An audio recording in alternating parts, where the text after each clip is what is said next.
a meaningful number. Yes. It is, but it isn't. You have so many clients, or I do in my experience, that go on the internet and call me at a 9-year, 11-month marriage and say, I've got to do something tomorrow. Our anniversary is on Tuesday. And that 10-year number is important, but if you've been married 9.5 years or 11.5 years, it isn't a automatic. Rule of thumb-ish still. Yes, and the court has discretion. And you have to remember, most cases settle outside of court. So typically we've come to an agreement with counsel on the other side to say the duration of support will be this long, the amount of support will be this, but typically it's modifiable. So the payor of support loses his job or her job, that's a basis to modify. The payee gets a new job and starts making double the money, that's a basis to modify. You can agree to a non-modifiable support order, but it really depends on the facts and circumstances of a case if we would advise a client to do that. Agree to that. Okay, so switch roles again. How do women view the paying of spousal support and child support?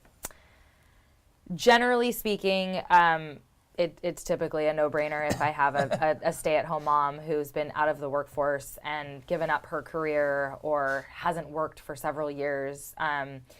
It's hard for that individual to get back into the workforce and expect to be receiving a decent amount of pay to cover the cost of childcare. Childcare is outrageously expensive, and it has to make sense financially. Oftentimes, parties don't hear each other, but when the payee of support is saying, it doesn't make sense for me to go back to work and make $10.50 an hour at Target because our childcare is going to be X amount, the payor doesn't hear that. They want that person back to work, understandably, to mitigate their exposure on the support. And Karen can speak to this, but when you have, pursuant to the DISO master that we use to calculate the guideline, if you have someone that earns 8 or 9 times what the other does, it's not going to move the dial very much on the amount of support that that person needs to pay if the payee is working minimum wage, not working, or making $12 an hour. Kind of rounds down to zero. It really doesn't help the payor much.